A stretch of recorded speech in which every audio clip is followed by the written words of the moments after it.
Some of the world's most recognizable airlines are quietly running out of runway. Massive debt, soaring fuel costs, and forced mergers are pushing 5 familiar names toward extinction, some within months. One of them has been flying for almost 40 years and is set to vanish from the skies for good before the end of 2026. Number 5. Frontier Airlines. Frontier built its entire identity on the ultra-low-cost model, the bright green tails covered in animal mascots, the stripped-down cabins, the rock-bottom base fares flying out of Denver International Airport. Frontier has actually been through this before. The airline filed for bankruptcy once already, back in 2008, and rebuilt itself around exactly this formula: charge less for the seat and charge extra for everything else. For years, that formula worked. In 2026, it stopped working as well.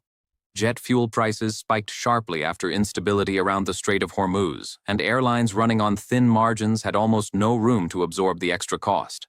Frontier had already lost about $137 million in 2025 before that spike ever hit. Now the airline is carrying roughly $800 million a year in aircraft lease payments, on top of close to $1.4 billion in aircraft purchase commitments due in 2026 alone. Analysts covering the airline industry now place Frontier's odds of filing for bankruptcy by 2027 somewhere between 45% and 50%, essentially a coin flip. The collapse of its closest rival, Spirit Airlines, was supposed to hand Frontier an opening, fewer competitors chasing the same budget travelers on overlapping routes. Instead, it has become a warning sign. The airline has been trying to reposition itself, bringing back call-in customer service and adding wider first-class seats on select routes, along with plans for onboard Wi-Fi. But every dollar spent competing on price with the bigger legacy carriers is a dollar that cannot go toward those looming debt payments. Frontier employs thousands of workers across its Denver hub and dozens of smaller focus cities, all of them watching the same fuel charts and earnings calls the analysts are watching. The very ultra-low-cost model that built Frontier into a household name at airports across the country may end up being the one that grounds it for good. Number 4. JetBlue Airways. If Frontier's situation looks shaky, JetBlue's looks worse. The New York-based carrier launched in 2000 out of John F. Kennedy International Airport, built its reputation on blue leather seats, extra legroom, and free in-flight entertainment, and later introduced its Mint business class cabin to compete with the legacy airlines on premium routes. None of that has been enough to fix the balance sheet. JetBlue is now carrying about $9 billion in debt, and its credit rating was recently downgraded to CCC+, a grade that signals serious risk of default. The airline has posted 6 straight years of financial losses. Part of that pain traces back to 2023, when JetBlue's attempt to buy Spirit Airlines outright for $3.8 billion was blocked by federal regulators, a deal that might have given JetBlue the scale it desperately needed. David Neeleman, the man who founded JetBlue back in 1998 and has since started other carriers like Breeze Airways, has publicly warned that JetBlue could be pushed into bankruptcy this year because of how high jet fuel prices climbed in 2026. Some industry analysts now estimate JetBlue's chances of filing for bankruptcy protection by 2027 at more than 75%. JetBlue's leadership insists a Chapter 11 filing is not on the table right now, and the airline still has around $2.4 billion in available liquidity along with a $600 million revolving credit line to lean on. That cushion buys time, but it does not fix the underlying problem underneath the balance sheet: 6 consecutive years without turning a profit.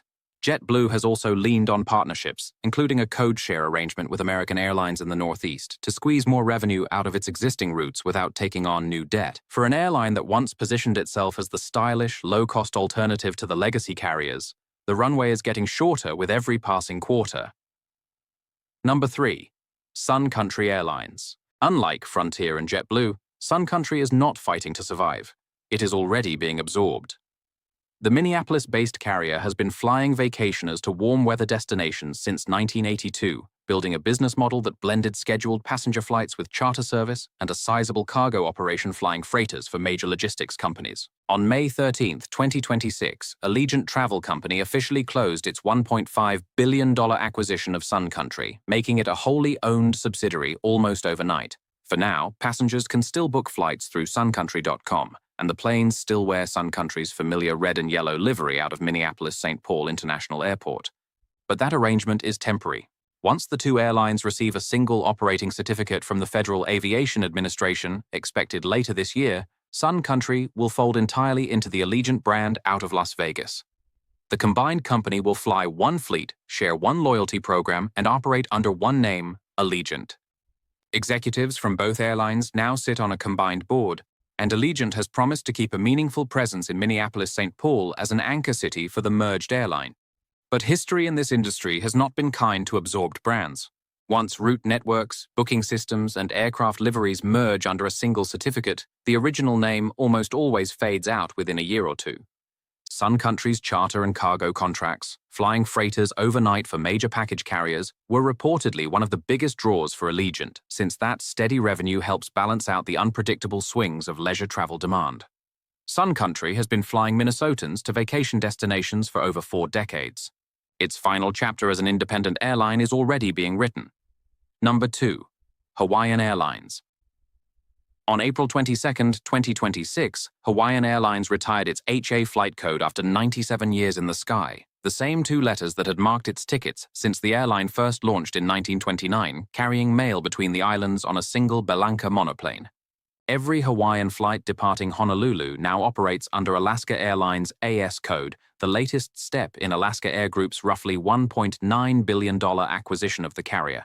The transition unfolded in careful stages. Pilots began using Alaska's call sign with air traffic control back in October 2025. A combined Alaska-Hawaiian mobile app launched in March 2026. Then came the final systems cutover in April, when Hawaiian's decades-old Amadeus booking platform was shut down for good and folded into Alaska's Sabre system. For now, Alaska has committed to keeping the Hawaiian name and the Pualani flower logo painted on aircraft tails touching the islands, along with its distinct island hospitality and in-flight culture. But industry watchers keep pointing to a familiar pattern. When Alaska absorbed Virgin America years earlier, Virgin's code and branding vanished within about 2 years of that merger closing. When Delta Airlines absorbed Northwest Airlines, the same thing happened to Northwest's identity soon after. Once an airline loses its flight code, the rest of its brand has historically followed close behind. Hawaiian's Hawaiian Miles loyalty program has already been folded into Alaska's Atmos Rewards platform. The aircraft parked at gates across the Pacific still say Hawaiian. The paperwork increasingly does not. Number 1. Asiana Airlines. Asiana has been one of 2 flagship airlines flying South Korea's skies since 1988. A Star Alliance member known for its cabin service and its wide-body fleet connecting Seoul-Incheon International Airport to major cities across North America and Europe. That nearly 40-year run now has an exact expiration date. On December 17, 2026, Korean Air will fully absorb Asiana under a single air operator certificate, officially retiring the Asiana brand for good. The deal has been 6 years in the making, first announced back in November 2020 as a way to rescue an airline that was struggling financially even before the pandemic grounded global travel. European regulators nearly killed the agreement in 2023 over competition concerns, forcing Korean Air to give up valuable slots at airports in Paris, Frankfurt, and Barcelona before the deal could move forward again. It finally cleared regulators in the United States, the European Union, and Japan in the months leading up to May 2026, after Korean Air also agreed to sell off Asiana's cargo division to satisfy antitrust demands. Once the merger completes, Asiana will leave the Star Alliance entirely and join Korean Air inside SkyTeam. Asiana Club members are already watching their mileage balances convert into Korean Air's SkyPass program, and travelers hoping to redeem Star Alliance miles on an Asiana flight have only until October 15, 2026 to do so. Even Asiana's low-cost subsidiaries, Air Busan and Air Seoul, are being folded into Korean Air's Jin Air brand by 2027. By the time the new year begins, the aircraft will still be departing Incheon on the same familiar routes.